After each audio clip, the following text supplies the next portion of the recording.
Meus queridos, vamos abrir nossas Bíblias no livro de Juízes, capítulo de número 4, a partir do verso 1.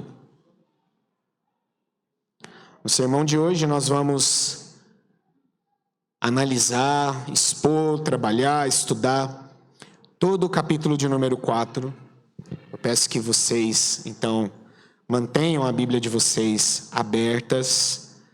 E nós vamos então pedir ao Senhor que fale conosco nesse momento. É um texto um tanto quanto longo, mas eu gostaria de ler com vocês à medida que nós formos expondo aquilo que o texto nos diz. Juízes, capítulo de número 4, a partir do verso 1. Eu vou começar lendo, meus queridos, até o verso 3. E eu peço que você acompanhe a leitura aí na sua Bíblia. Os filhos de Israel tornaram a fazer o que era mal aos olhos do Senhor. Depois da morte de Eude, e o Senhor os entregou nas mãos de Jabim, rei de Canaã, que governava Hazor. O comandante do seu exército era Sísera, que morava em Haroset-Hagoim. Os filhos de Israel clamaram ao Senhor, porque Jabim tinha 900 carros de ferro, e durante 20 anos oprimia duramente os filhos de Israel. Somente até aí a leitura. Vamos fechar os nossos olhos e vamos orar ao Senhor mais uma vez. Muito obrigado, Deus, pela tua palavra, ó Deus, que será exposta nessa noite. Pedimos ao Senhor que fale conosco através dela. Nos instrua, Deus, em nome de Jesus Cristo. Que o Senhor nos abençoe e que traga, Deus, ó Pai, aplicações preciosas para as nossas vidas. É o que nós oramos em nome de Jesus. Amém e amém. O tema proposto para nós essa noite, na nossa mensagem de número 6, dentro das nossas exposições no livro de Juízes, é somente Deus para fazer algo assim. Somente Deus para fazer algo assim. É o que nós vamos ver durante toda a história. Mas antes, enquanto meditava nesse texto e escrevia esse texto, eu não sou lá assim um grande entusiasta do esporte, dá para notar pelo físico, mas eu acompanho algumas coisas. E para aqueles que são amantes de futebol, eu não sei se você se lembra, e nós temos alguns aqui que gostam bastante de futebol, eu não sei se você se lembra do time do Real Madrid, dos anos 2000 até o ano de 2006. Se você não se lembra, eu gostaria de mencionar que talvez foi um dos maiores times que o Real Madrid já teve em toda a sua história.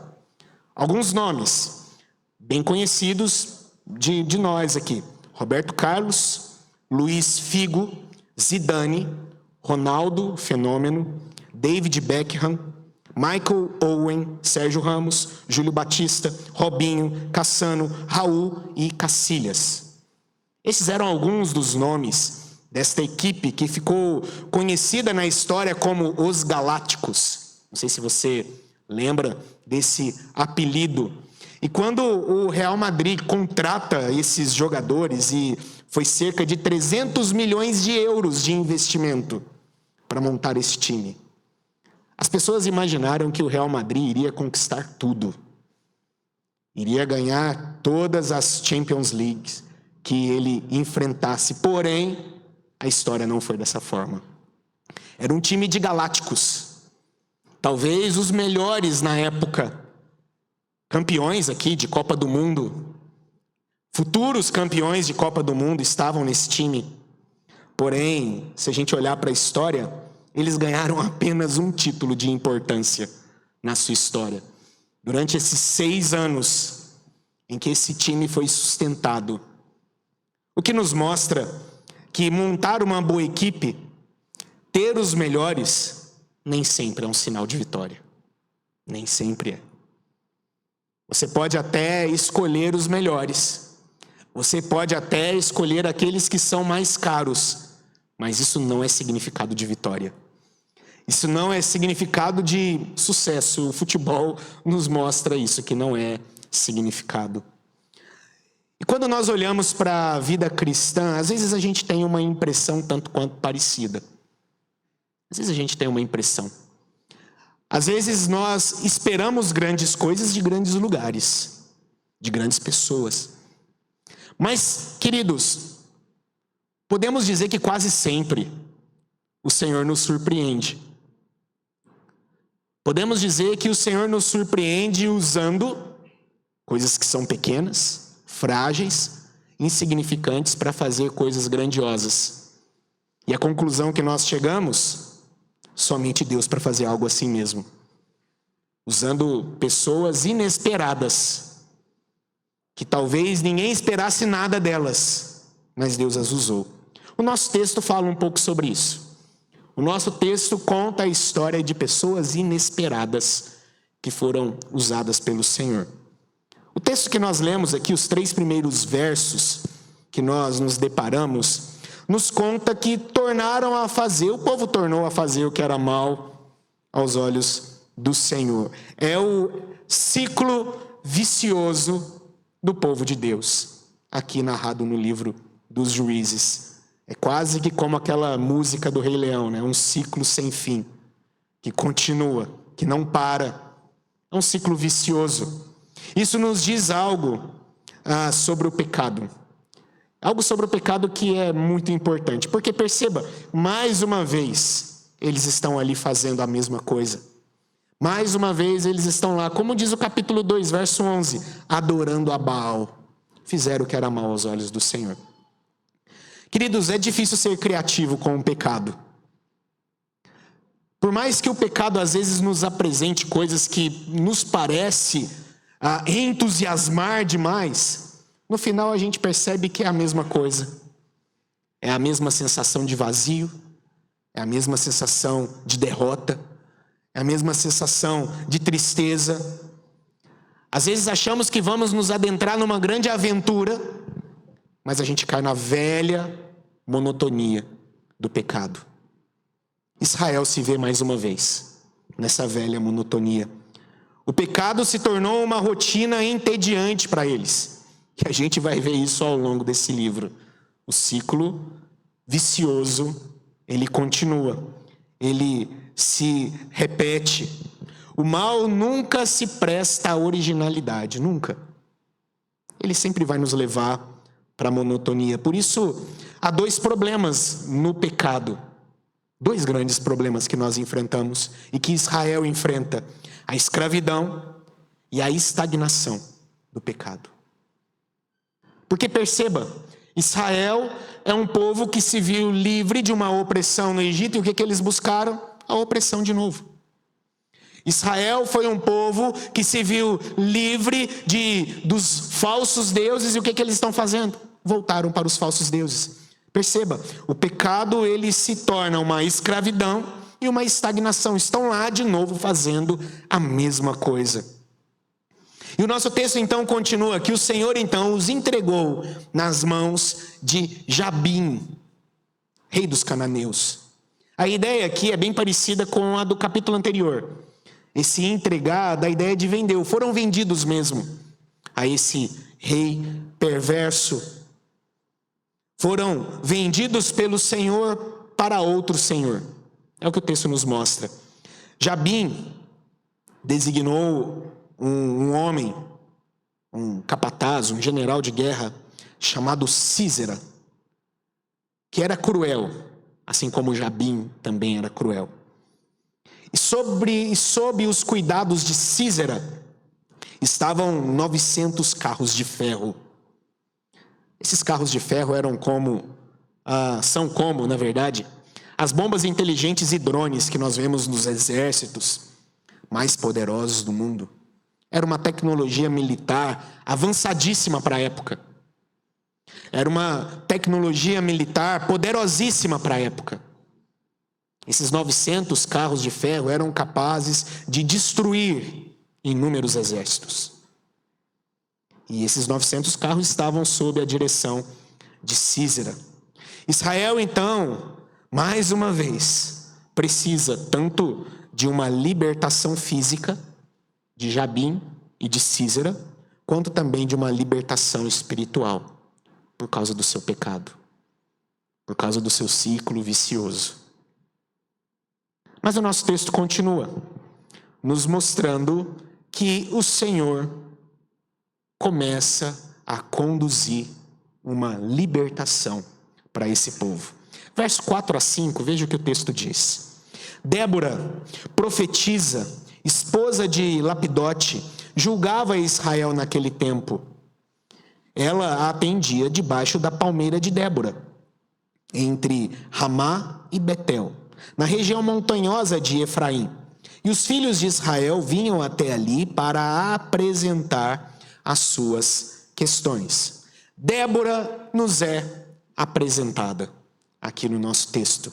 O verso 4 se inicia apresentando um personagem que terá grande importância nessa história. E é também o ponto de partida para a transformação desse povo. A transformação está começando aqui agora. Mas interessante que, diferente do que aconteceu anteriormente, e diferente do que vai acontecer posteriormente, aqui o Senhor não usará uma pessoa. Otiniel, Eude, Sangar, grandes heróis, grandes homens. Aqui o Senhor não usará apenas uma pessoa para fazer a libertação, ou para trazer a libertação do seu povo. Nós veremos na história que Deus usará 3 pessoas para trazer essa libertação. E a primeira a aparecer aqui é Débora. Como uma profetisa, ela falava em nome do Senhor. E nós vemos, e a vemos fazendo isso lá no verso 6, o verso que a gente vai ler daqui a pouco. Onde ela diz, olha, o Senhor, o Deus de Israel te ordena. Ela fala isso para Baraque. Então era uma mulher que falava em nome do Senhor. É óbvio, queridos, que nos falta aqui algumas informações de quem é essa mulher. Fala aqui do seu marido, Lapidote, mas não tem informação dele. Não traz mais, assim, tantas informações sobre esta mulher. Mas claramente a gente percebe aqui que ela era uma mulher famosa. Ela tinha até uma árvore com o nome dela. Eles se reuniam lá na palmeira chamada Débora. Provavelmente um lugar onde ela ficava e as pessoas iam até lá para encontrar com ela. Ela também reconhecida como uma sábia conselheira. Ela tinha uma posição de liderança. Era uma sábia conselheira e juíza. E as pessoas iam até ela para resolver todos os tipos de casos, sociais, legais, relacionais. Débora sempre tinha uma palavra do Senhor para aquelas pessoas. Então eles iam até ela a juízo, para ter informações, para ter orientações, ensinamentos. Mas é interessante que Débora é uma personagem um tanto quanto complicada. Pois em nenhum outro lugar, nem antes e nem depois, nós encontramos uma mulher assumindo essa posição de liderança em Israel. Débora é a primeira e única a ser citada aqui. Numa posição onde ela estava ali liderando. A gente precisa fazer alguma coisa com ela. E entender algumas coisas com ela. Por quê? Há aqueles que resolvem simplesmente ignorar e deixam essa tal de Débora de lado. Segue a vida, finge que nada aconteceu. Outros vão achar que a história de Débora, por exemplo, é a autorização bíblica para a liderança e pastorado feminino nas igrejas. Algumas pessoas vão entender isso. Que a história de Débora, por estar aqui, está autorizando, então, pode-se ter sim liderança feminina, pastoras no meio da igreja. Textos difíceis como esse aqui, queridos, eles precisam ser tratados com cuidado. Primeiro, porque textos históricos, e a gente está lendo um texto histórico, são difíceis de se interpretar mesmo. São textos que nós precisamos analisar o contexto, precisamos analisar o momento histórico, nós precisamos analisar uma série de fatores para poder entender as implicações e aplicações desse texto para as nossas vidas. E o segundo aqui também, ponto é saber a diferenciação de textos nas Escrituras que são prescritivos e textos nas Escrituras que são descritivos.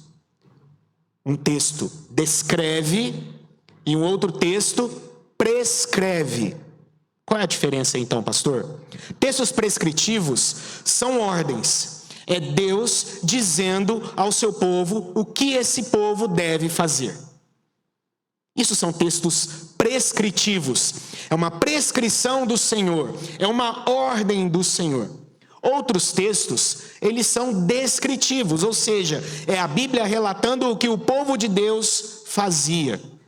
Mas entenda algo interessante, nem sempre o texto bíblico nos apresenta juízo de valor naquilo que as pessoas faziam. Nem sempre. Por exemplo, às vezes em textos descritivos, a Bíblia vai dizer o seguinte: Davi fez o que era mal aos olhos do Senhor.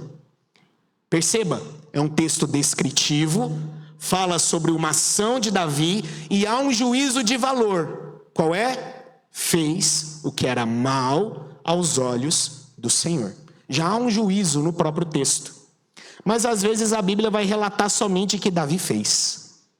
E não vem um juízo de valor. Não tem ali algo se aquilo foi bom aos olhos de Deus ou se aquilo foi mal aos olhos de Deus. Como que a gente interpreta? Nós vamos para os textos prescritivos. Analisamos os descritivos à luz dos textos prescritivos. Existe uma ordem quanto a isso? Sim, existe uma ordem quanto a isso. Então nós interpretamos de acordo com essa ordem. Cabe a nós, então, à luz dos textos prescritivos, e entender se a atitude de Davi foi certa ou não. Cabe a nós, à luz dos textos prescritivos. Débora tem um papel muito importante. Ela é reconhecida por isso. Tinha uma posição de liderança. Mas vale entender que ela não era uma guerreira, por exemplo. Ela não assume a liderança militar. Não, ela não assume. Ela chama uma outra pessoa para assumir a liderança militar, para ir à guerra e conduzir o exército do Senhor na guerra. Baraque. Baraque é chamado para isso. Baraque é chamado para exercer essa liderança militar. Sua liderança é um fato. É um fato aqui.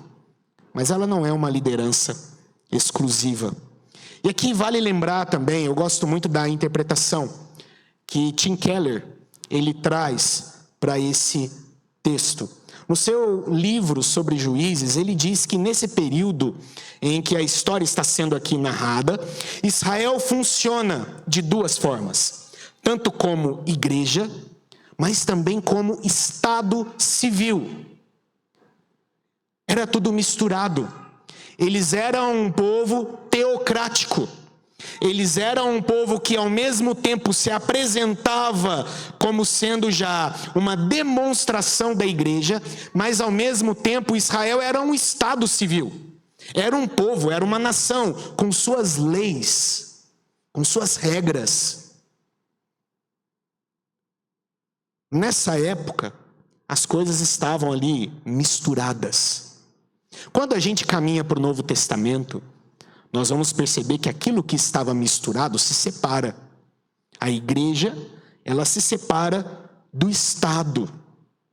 E nesse momento de separação da igreja do Estado, aí sim, nós vamos ver nas Escrituras uma proibição para que a mulher assuma a liderança eclesiástica. No Novo Testamento nós temos isso. Mas não há no Novo Testamento uma proibição de que uma mulher assuma uma liderança civil. Não há no Novo Testamento isso. Não se proíbe isso. De que haja, por exemplo, uma mulher exercendo o magistrado. Não proíbe isso. O que nos mostra, queridos, nas Escrituras, que Deus valoriza as mulheres. Elas foram criadas à sua imagem e semelhança. Exercem papéis diferentes dos homens, mas importantes dentro da família, dentro da igreja e no meio onde elas encontram. Reverendo Emílio Garofalo, analisando esse texto, ele diz algo interessante também. Ele diz que a indicação de Débora e de sua liderança aqui também inesperada, apesar da sua importância, ele diz, precisa ser vista também como um indicativo de que as coisas iam mal em Israel. É também um indicativo disso. As coisas não estavam bem. Começam a melhorar agora. Começam a ser transformadas agora. Débora aparenta ser uma candidata improvável mesmo para o papel de libertadora nacional. Mas isso não deveria diminuir a nossa confiança na capacidade do Senhor em resgatar o seu povo. Ele já usou pessoas improváveis.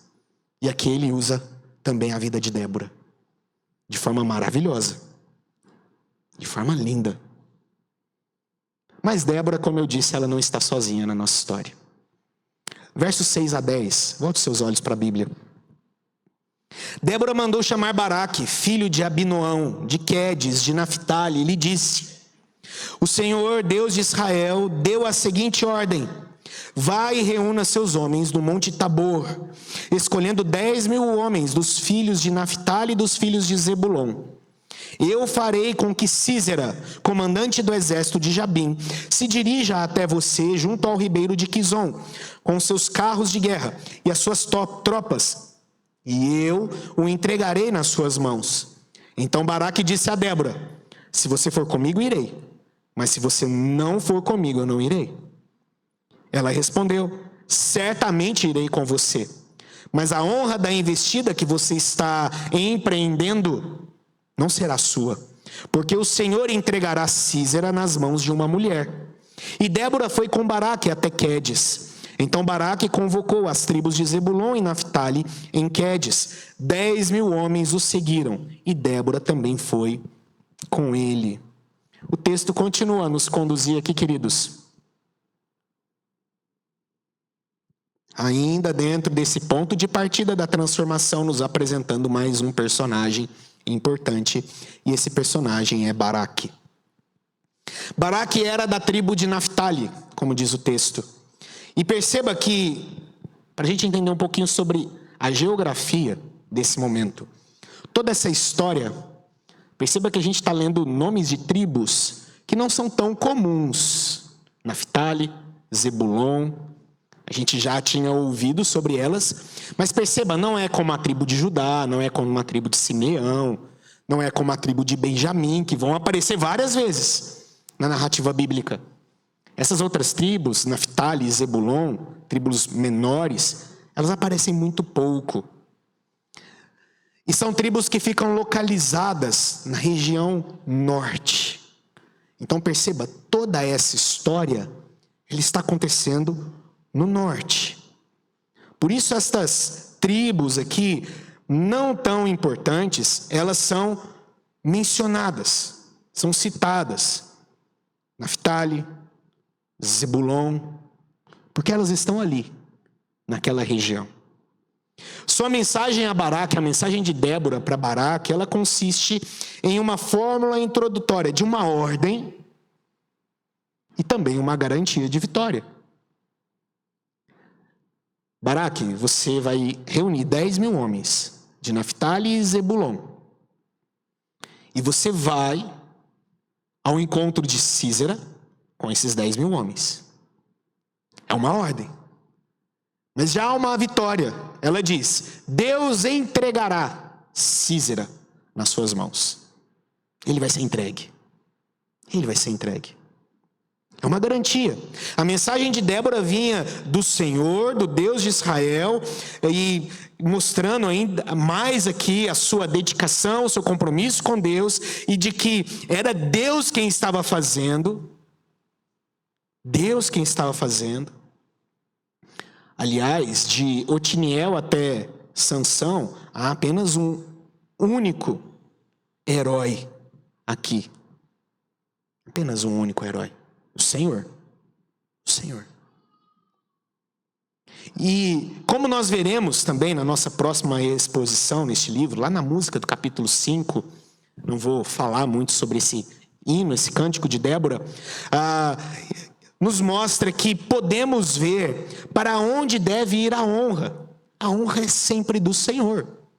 Como Débora canta, é o Senhor. Aliás, só Ele mesmo para fazer algo assim. Só Ele mesmo para fazer algo assim. O Senhor então opera por meio daqueles a quem Ele escolhe, para resgatar o seu povo e governar o seu povo. O texto segue então, depois da ordem, com um pedido de Baraque. Perceba, Baraque então, depois de receber a ordem, com garantia de vitória, ele diz: eu vou, mas eu não vou sozinho. Não vou sozinho. Você vai ter que vir comigo. Se você for comigo, eu vou. Se você não for comigo, eu não vou. Essa resposta de Baraque, ela é interessante. E a gente precisa fazer alguma coisa com ela também. Existem duas linhas de interpretação aqui. Duas propostas para a gente entender a resposta de Baraque nesse texto. Uma pessimista e uma outra otimista. O que a pessimista diz? Essa visão da resposta de Baraque, ela vê a sua atitude como uma possível falta de fé. Baraque não teve tanta fé assim não. Então ele diz: olha, Débora, eu vou, mas você vai comigo. Para garantir mesmo que Deus vai dar a vitória para nós. Porque senão, se você que é profetisa não estiver junto, eu não vou não. Sozinho eu não vou. Contra Císera, 900 carros de... Não vou.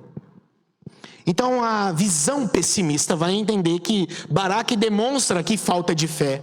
Por isso ele chama Débora. E é interessante que, eu não sei se você tem aí em mãos, a tradução da NVI. A tradução da NVI, ela até nos dá a entender isso mesmo. Veja o texto na NVI, o que diz? Juízes 4, verso 9. Eu acho que eu coloquei também aí, se não me engano, para você acompanhar. Se não, acompanhei na sua Bíblia. Mas na NVI diz o seguinte: Débora respondeu: está bem, irei com você. Saiba, porém, que, por causa do seu modo de agir, a honra não será sua, porque o Senhor entregará Císera nas mãos de uma mulher. Então Débora foi a Quedes com Baraque. A versão NVI, ela traz esse ponto, por causa do seu modo de agir. Então parece, ao ler a NVI, que Baraque teve uma falta de fé mesmo. Olha, Baraque, por causa da sua falta de fé, então, a honra não vai ser sua. A honra vai ser de uma mulher. Não vai ser sua. Mas existe, como eu disse, uma outra linha de pensamento com a resposta desse homem, que é a otimista. Essa vê a atitude de Baraque como um reconhecimento de que Deus fala por meio de Débora. E em sua humildade, ele então entende que seja necessário a presença de um servo do Senhor, aqui, uma serva do Senhor.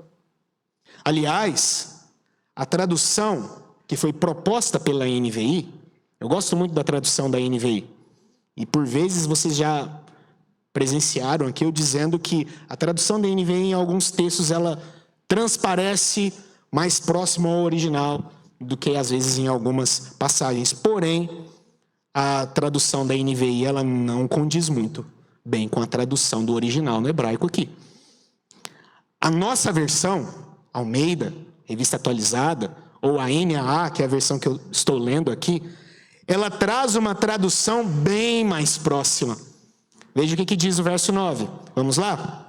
Diz assim: ela respondeu: certamente irei com você, mas a honra da investida que você está empenhando não será sua, porque o Senhor entregará Císera nas mãos de uma mulher. Perceba o que o verso 9 nos diz. Então, e Débora foi com Baraque e tal. Continua o texto. Perceba que ela diz: olha, eu vou com você sim, certamente eu vou com você. Ela já estava decidida a ir com ele. Mas ela diz: olha, mas dentro desta obra, dentro da investida que você está empenhando, a honra não vai ser sua. Ela já explica isso para ele. Ela já explica. Você não vai receber honra, tá? Já estou te adiantando que não vai ter honra nenhuma para você. Ela está fazendo isso para ele. Estou te adiantando já, tá, Baraque? Não é nem por causa de você estar me convidando. Tem uma profetisa junto com você, que você vai ser honrado com alguma coisa. Não, esqueça isso. Então, perceba, e aqui eu entendo que a segunda linha de raciocínio, a otimista, ela é mais coerente com a narrativa bíblica. E por que eu digo isso? Lembra de Hebreus 11?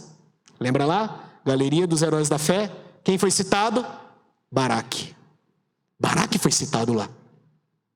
Baraque foi citado, apesar de ser um homem falho, ele foi citado como um herói, como alguém com fé. Então não condiz muito nós entendermos que ele demonstra falta de fé. Mas ao que parece aqui, Baraque nos mostra que fé é ouvir a Deus em todas as fases da vida e em todas as circunstâncias. Por isso, Débora, venha comigo. Eu vou se você for comigo. Deus é com você. Deus fala através de você. Então eu quero você comigo. Se você for, eu vou. Parece muito mais condizente com essa verdade. Baraque é um herói e um exemplo de fé. Não apenas lá no versículo 14, que a gente vai chegar lá ainda, mas em todo. O seu desejo de levar Débora com ele não é desobediência, mas é em reconhecer que Débora é uma mulher piedosa e que fala as palavras de Deus. Então eu quero você comigo, Débora. Você vai junto. Débora continua dizendo, eu vou, mas a honra da batalha não será sua. Deus vai entregar Sísera nas mãos de uma mulher. Possivelmente Baraque, ouvindo aqui, dizia, não, beleza, vai ser nas mãos de Débora mesmo. Provavelmente ele pensou que seria Débora, mas nós veremos que não é. Verso 12 a 16, veja o texto. Ele continua. Anunciaram a Sísera que Baraque, filho de Abinoão, tinha subido ao monte Tabor. Sísera convocou todos os seus carros de guerra, 900 carros de ferro, e todo o povo que estava com ele, de Harosete-Ragoim para o ribeiro de Quizon. Então Débora disse a Baraque, prepare-se, porque este é o dia em que o Senhor entregou Sísera em suas mãos. Não é verdade que o Senhor está indo à frente? Então Baraque desceu do monte Tabor, e 10.000 homens o seguiram. E o Senhor derrotou Sísera, todos os seus carros de guerra, e todo o seu exército a fio de espada, diante de Baraque, e Sísera saltou do seu carro e fugiu a pé. Mas Baraque perseguiu os carros e os exércitos de Harosete-Ragoim. Todo o exército de Sísera caiu a fio de espada, sem escapar nenhum sequer. Nenhum escapou. O texto continua a narrativa, a batalha acontece. Débora, Baraque, 10.000 homens se levantam e foram até o monte Tabor. Sísera ficou sabendo dessa audácia israelita e ele reuniu toda a sua força militar. Talvez pensando, é hoje que eu acabo com esse povo. É hoje que esses israelitas vão ver o que é bom. A visão poderia ser até assustadora, mas o verso 14 diz que Débora ordena a Baraque que se prepare, porque o Senhor foi à luta. Se prepare, Baraque. O Senhor foi à luta. O Senhor foi à guerra. Não é verdade que o Senhor está indo à sua frente? Ela pergunta. A ideia aqui, queridos, é, Baraque, este é o dia. Deus lhe entregará Sísera. Mas não é porque esses 10.000 homens são bons guerreiros, ou porque os carros de guerra são frágeis, mas é porque o Senhor já foi à luta. O Senhor foi à guerra. O Senhor foi à batalha. A grande ênfase é o Senhor foi à luta. O verso 15, como ele se inicia, o verso 15? E o Senhor derrotou Sísera. Foi o Senhor quem venceu. Sísera então cai do seu carro, foge a pé, e naquele dia todo o exército cananeu foi derrotado a fio de espada. E a última parte do nosso texto, a partir do verso 17, diz o seguinte: porém Sísera fugiu a pé para a tenda de Jael, mulher de Éber, o queneu, pois havia paz entre Jabim, rei de Azor, e a casa de Éber, o queneu. Jael saiu ao encontro de Sísera e lhe disse: entre, meu senhor, entre na minha tenda, não tenha medo. Ele entrou na tenda de Jael, e ela pôs sobre ele uma coberta. Então Sísera disse: por favor, me dê um pouco de água, porque eu estou com sede. Ela abriu um odre de leite e deu-lhe de beber, e depois o cobriu novamente. E ele lhe disse: mas fique à porta da tenda. Se alguém vier e perguntar se há alguém aqui, responda que não. Então Jael, mulher de Heber, pegou uma estaca de tenda e, lançando mão de um martelo, foi de mansinho até perto dele. Ele cravou a estaca na têmpora, de modo que ela penetrou na terra. Ele estava exausto e dormia profundamente. E foi assim que morreu. Eis que quando Baraque estava perseguindo a Sísera, Jael saiu ao encontro dele e lhe disse: venha, e eu lhe mostrarei o homem que você está procurando. Ele a seguiu, e eis que Sísera estava caído, morto, com a estaca fincada na têmpora. Assim, naquele dia, Deus humilhou Jabim, rei de Canaã, diante dos filhos de Israel. E cada vez mais, a mão dos filhos de Israel prevalecia contra Jabim, rei de Canaã, até que o exterminaram. Queridos, eu saltei um versículo durante a leitura, o verso 11. Porque o verso 11, ele parece ser um verso solto aí no meio da história, né? Que diz o seguinte: ora, Heber, o queneu, tinha se afastado dos queneus, dos filhos de Robabe, sogro de Moisés, e havia armado as suas tendas até o carvalho de Zanaim, que fica perto de Quedes. O exército foi derrotado. E aqui a gente vai ver o improvável livramento. O exército foi derrotado, porém Sísera ainda estava vivo. O texto diz que ele vai até a casa de Heber. E o verso 11 nos fala quem é esse homem. Heber era queneu. E a gente precisa entender quem são esses queneus aqui, para a gente continuar o nosso texto. Quem é esse povo queneu? Se você se lembra lá do livro de Êxodo, é onde vai mencionar esse povo. Os queneus, eles eram não judeus, mas que se juntam aos judeus na saída do Egito. Esses eram os queneus. Eles eram ali um povo ligado à família do sogro de Moisés. E quando então o povo de Israel, o povo judeu sai do Egito, os queneus se juntam a eles. E fazem toda a travessia juntamente com eles. Entram na terra prometida juntamente com eles. Porém, quando chega ali na época da divisão da terra, os queneus não participaram, obviamente. Eles não eram povo de Deus, eles não eram judeus, eles não eram aquela nação escolhida, mas eles estavam ali. Eles estavam ali juntos, então eles resolveram descer até o deserto, ao sul, e armaram ali tendas e passaram a morar naquela região. Bem ao sul, perto de Judá. Heber, no entanto, diz: eu não vou para lá. Vou armar minha tenda em outro lugar. E ele vai morar lá em cima, no norte. Perto ali, como diz o nosso texto, do carvalho de Zaananim. Ele vai morar ali, perto da região de Quedes, ou seja, próximo de onde esse tumulto está acontecendo. Ali estava um queneu chamado Heber. E o texto nos diz que havia uma certa paz, um acordo entre Heber e o rei Jabim. Havia ali um certo acordo entre eles. Porém, Heber não é o nosso personagem aqui. Ele é citado, fala sobre ele, mas quem é importante aqui para nós é a sua esposa, chamada Jael. Ela sim é uma personagem importante. Sísera resolve ir então até lá. E a recepção foi boa, agradável. Ele foi recebido bem, recebe uma mantinha, pede água, recebe leite. Se você for na casa de alguém, pedir água, te der leite, fica antenado aí, não dorme pelo menos, fica acordado. Então ele vai lá, pede água, recebe leite, pede a Jael que fique de guarda ali, olha, fica olhando, se alguém chegar, me avisa que eu vou sumir, vou embora. E exausto dorme, mas ele dorme para não acordar mais, ele morre. Jael tranquiliza aquele homem, dá leite para aquele homem, cobre aquele homem e ele cai no sono.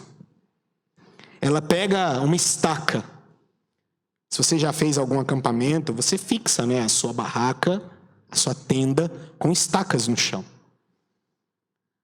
Então ela pega uma dessas estacas de fixar tendas, um martelo, aproxima-se de fininho e crava essa estaca na cabeça de Cícera. Ao ponto que o texto diz que a estaca alcança o chão ao entrar na sua cabeça. Baraque aparece por lá e ela diz: vem ver o homem que você procura. Eu imagino Baraque entrando, correndo na tenda, tirando espada, pronto para lutar com Císera. E ele se depara com aquele homem morto. Morto. Com uma estaca cravada. O inimigo do Senhor está morto. O texto vai dizer então que a batalha continua e o Senhor derrotou de uma vez por todas a Jabim. Queridos, eu gostaria de trazer algumas aplicações para nós aqui. E caminhando para a conclusão da nossa mensagem. As histórias deste livro são impressionantes. Muito impressionantes. Um povo que sempre cai na monotonia do pecado. Sempre cai. São oprimidos devido à sua rebeldia. E Deus os surpreende cada vez mais com libertação. É a história de Juízes. E que surpresa a libertação na nossa história. Não foi um grande herói.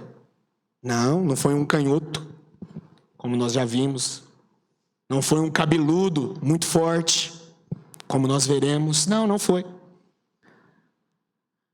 Uma mulher temente a Deus, um homem de coração humilde e uma queneu desconhecida.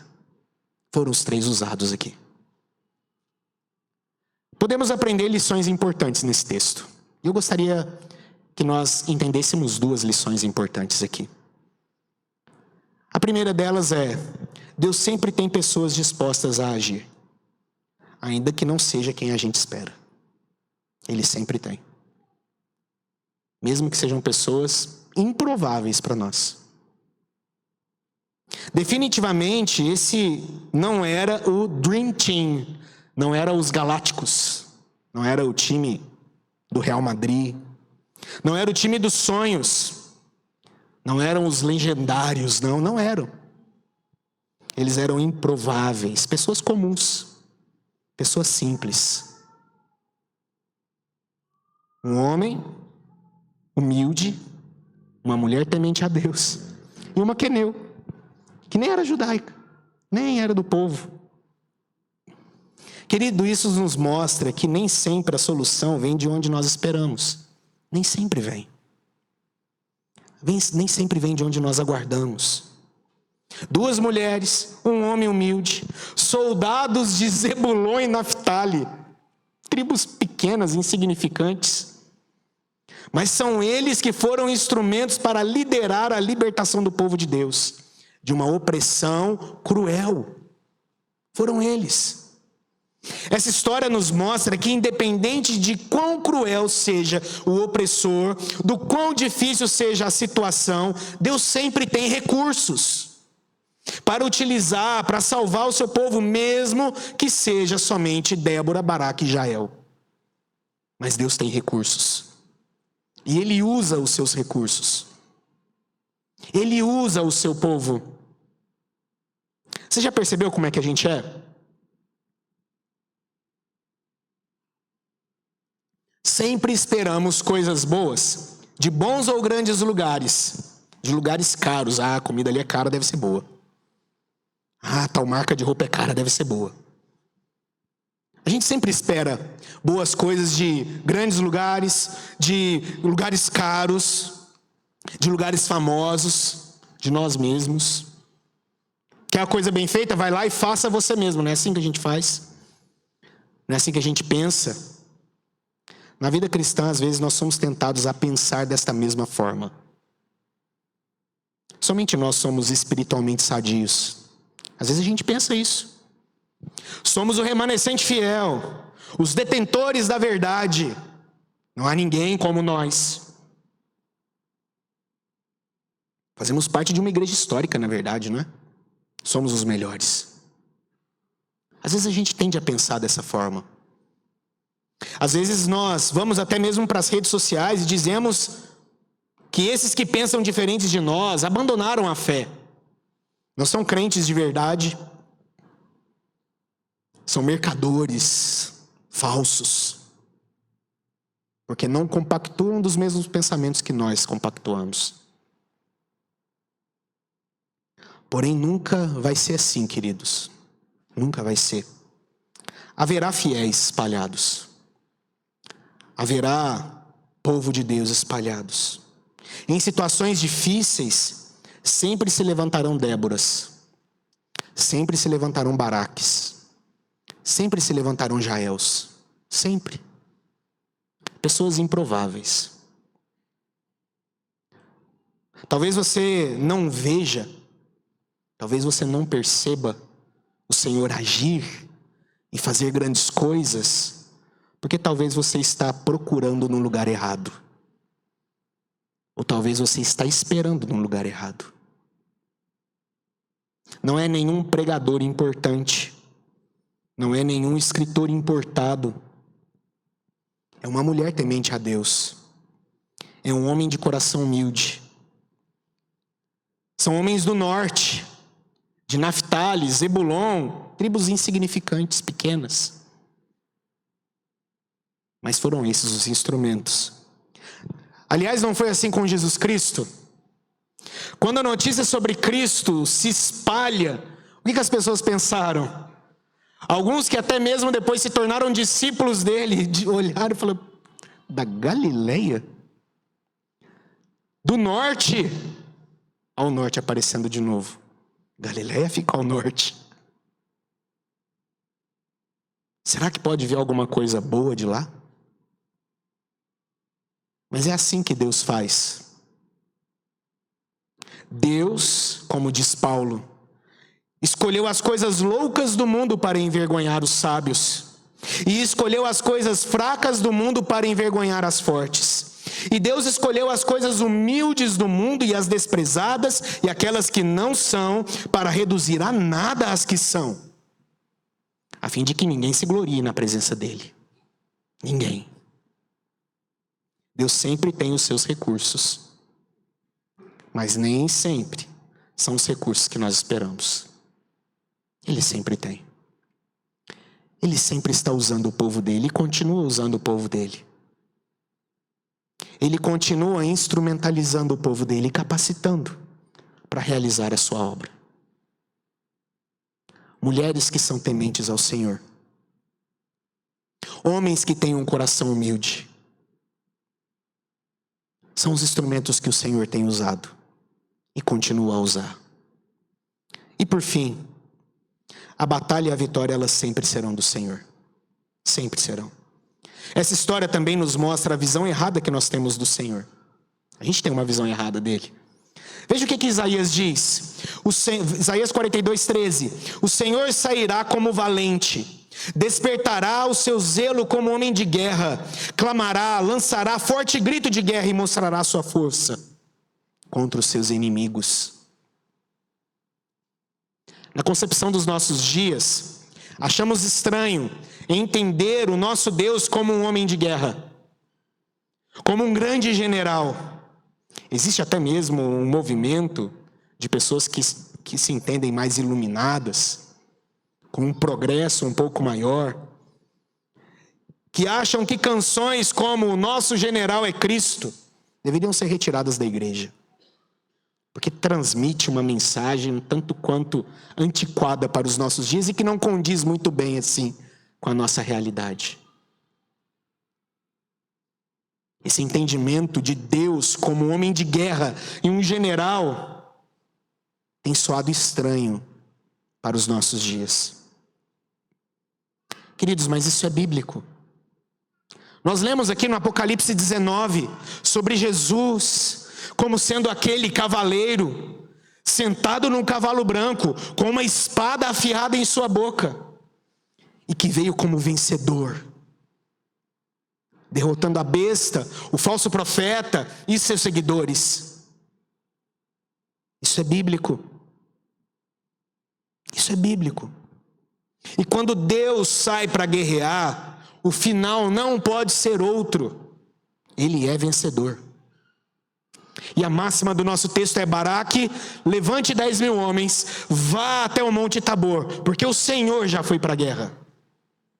O Senhor já foi. A vitória é certa. Ele já foi para a batalha. No nosso texto, queridos, nós aprendemos sobre isso. E para finalizar, no seu comentário sobre Juízes, Dale Davis, um excelente comentarista do Antigo Testamento, ele usa um exemplo interessante da cultura pop. Talvez os mais novos aqui não vão saber quem é, talvez sabem, não sei. Os meus filhos, por exemplo, sabem. Ele nos relembra de um herói espanhol chamado Zorro. Dale Davis usa o exemplo de Zorro, é engraçado, mas ele usa. E Dale Davis ele vai dizer que Zorro, quando ele era um cavaleiro que cavalgava num cavalo preto e excelente esgrimista, ele lembra que Zorro, quando ele eliminava os seus inimigos, o que ele fazia? Lembra? Fazia um Z, dizendo: olha, esse trabalho foi um trabalho de Zorro. Eu estive aqui, fui eu quem fiz. Usando aqui Zorro, Dale Davis, então ele propõe o seguinte: ele vai dizer que ao usar pessoas improváveis, ao humilhar os seus inimigos, como ele fez aqui com Sísera e Jabim, é a forma de Deus deixar o seu Z na história, mostrando que só ele faria algo assim. Só ele faria. Ninguém mais faria algo assim. Somente ele é poderoso. A vitória humana seria com um forte exército. A vitória humana seria pessoas bem treinadas. Mas Deus surpreende as nossas expectativas com suas vitórias ao trazer de lugares inesperados a salvação. Ele nos surpreende. Para que você olhe e diga: somente Deus para fazer algo assim. Somente Deus. Aliás, olhando para o Novo Testamento, quem imaginaria que de uma jovem mulher, casada com um simples carpinteiro, e um bebê, nascido de uma simples manjedoura, nascido em uma simples manjedoura, somente Deus para fazer algo assim. Somente o Senhor. Queridos, esta mensagem para nós hoje é muito importante. Momentos de dificuldade, lutas que nós enfrentamos, não se esqueça que Deus sempre tem os recursos necessários.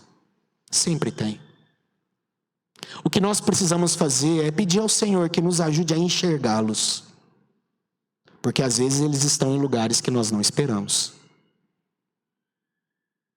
Esse texto ele também é importante para nós hoje, porque em momentos de lutas e dificuldades que nós passamos também, ele nos diz: se levante, vá, porque o Senhor já foi para a guerra. O Senhor já foi. A guerra é dele também.